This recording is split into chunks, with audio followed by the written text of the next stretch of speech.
s'il est remué, il va parler et il va nous dire toutes les connexions qu'il avait avec les forces du mal, aussi bien des États constitués à côté de nous que très loin de nous, qui voulaient forcément mettre un terme à notre révolution. Et Damiba a quel projet pour le Burkina Faso? Quelqu'un qui dit qu'il ne peut pas vivre sans le pouvoir. Est-ce un projet de société comme ça? Et vous trouvez des débiles qui suivent ce monsieur-là? Quelqu'un m'a dit dans la semaine, je suis allé dans un secrétariat public, quelqu'un serait venu là-bas et a dit, non, le capitaine, il faut qu'il parte. C'est vrai, il travaille, mais il n'est pas venu par élection, donc ça dure trop. Voyez-vous, madame, ça c'est terrible. Pour des Burkinabés qui pensent comme ça, est-ce qu'il faut forcément venir au pouvoir par des élections truquées pour véritablement penser à son peuple? Ce que le capitaine Ibrahim Traoré a fait en 3 ans, est-ce qu'on n'a pas eu au Burkina des régimes arrivés au pouvoir par des élections qui ne l'ont pas fait à l'issue de 2 mandats? Ça existe. Donc aujourd'hui, regardons plutôt ce qui est mis en œuvre par l'État burkinabé, par le gouvernement burkinabé, et accompagnons ces autorités-là. Parce que quoi qu'on dise, ce qui est fait aujourd'hui, c'est à l'honneur des Burkinabés. Il fut un temps où il ne faisait même pas bonne image de dire qu'on est Burkinabé, quand les Burkinabés étaient devenus la risée du monde. Mais aujourd'hui, l'un des avantages, l'une des dividendes de l'arrivée du capitaine Ibrahim Traoré au pouvoir même, c'est cette dignité qu'on a, cette fierté plutôt qu'on a de dire qu'on est Burkinabé. Et vous ne vous rendez pas compte, vous êtes journaliste, vous voyagez. Quand vous allez à un aéroport international et que quelqu'un vous accoste, quand vous êtes Burkinabé, il dit oui, s'il vous plaît, protégez votre président. Est-ce qu'on peut être véritablement Burkinabé, avoir son cordon ombilical enterré au Burkina Faso et vouloir attenter un coup d'État contre ce monsieur-là? Alors voilà. Nous allons progresser. Alors, Maître Gitenga, avant l'extradition.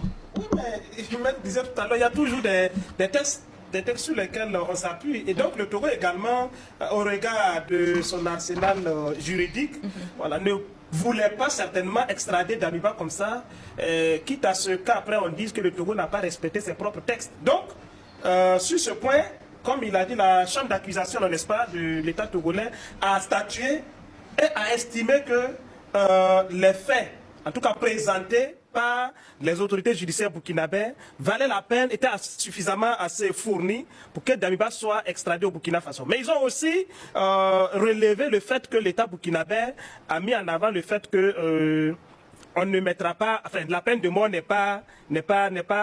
sera pas appliqué. Je pense que ça fait partie du communiqué communiqué du gouvernement togolais, lu à la télévision nationale togolaise qu'on a suivi. Oui, Damiba est là, donc ça évolue. Ça évolue. Mais Maître disait tout à l'heure, il y a le temps de l'instruction.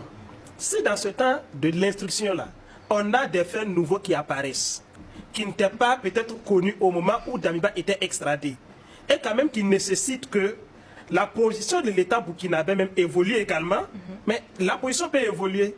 Et puis, il ne faudrait pas aussi que ça, l'État burkinabé peut-être a dit, oui, ça ne sera pas, mais c'est que le juge peut la décision du juge. Oui. Parce que ce n'est pas l'État burkinabé qui va dire au juge, non, on ne veut pas que la peine de mort soit appliquée à l'endroit de M. Damiba. Si le juge l'estime, le juge peut le prononcer, cette sentence-là, quitte à ce que l'État burkinabé dise autre chose après, comme pour commuer cela en une peine. C'est vraiment des hypothèses. Hein. Damiba n'est pas encore jugé, donc on émet là des hypothèses.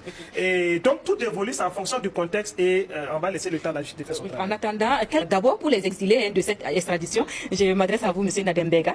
Le jugement de Damiba ne veut pas dire la fin des complots au Burkina Faso. Vous l'avez effleuré entre-temps dans votre propos. Absolument, je suis tout à fait d'accord. Vous savez,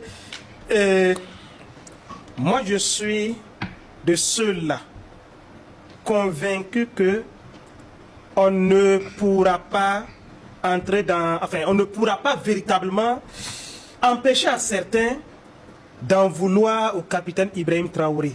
Pour une simple raison, quand le capitaine Ibrahim Traoré est arrivé au pouvoir, s'il avait décidé de marcher dans les plates-bandes du système qui existe, il n'aurait pas eu de problème. D'ailleurs, lui-même l'a dit, quand il est arrivé au pouvoir, il y a des... le terme c'est quoi? Il y a des demandes qui lui ont été faites. Pour dire, si tu acceptes de faire ça, mais on te laisse pendant, comme on le dit, diriger comme tu veux. Il n'a pas voulu accepter. Donc, quand on ne veut pas être dans leur système, il faut attendre à ce qu'à tout moment, ils trouvent malheureusement, l'impérialisme, il veut dire, trouve malheureusement des gens à l'interne qui vont toujours se comporter en paria et qui vont vouloir agir contre leur pays. Mais il appartient aussi, non seulement au gouvernement, mais aussi à la population, de rester en veille, d'observer cette vigilance accrue. Fidel Castro de Cuba, pour son temps de règne, a fait l'objet de plus de 630 tentatives de coup d'État de la part de la CIA. Donc ça veut dire que quand vous déjouez un autre coup d'État, l'impérialisme étant un mauvais élève, c'est Thomas Sankara qui l'a dit, il va aller à la maison, changer de tenue et revenir autrement. Donc qu'on reste en éveil et surtout qu'on ne croit pas que les tentatives sont déjà derrière nous et qu'on donne sur nos lauriers. Restons en veille permanente. Autre aspect, pour répondre quand même, si la question m'a pas été posée, les leçons à tirer, oui. à tirer. Mais les leçons à tirer, ici surtout, pour ceux qui sont à l'extérieur, qui pensent être très bien cachés dans certains pays, au point qu'ils pensent qu'ils peuvent tout tenter contre leur pays, qu'ils sachent que tôt ou tard, ils peuvent faire face, et ils vont même faire face à la justice de leur pays. Nous sommes dans une savane. Nous sommes dans une savane. Comme le capitaine l'a dit, les relations entre les États sont au-dessus des relations entre un individu et un État. Si vous pensez que vous êtes dans un État qui s'en fout du droit, qui s'en fout de la coopération, qui s'en fout de la stabilité de ses pays voisins et qui peut vous héberger et que vous faites tout comme vous voulez, tôt ou tard, ce même État-là va vous livrer parce que lorsqu'on aura fini de vous exploiter, de vous sucer, on va vous jeter et en ce moment, votre justice va vous récupérer et le peuple burkinabé va vous rendre, vous allez rendre compte au peuple burkinabé.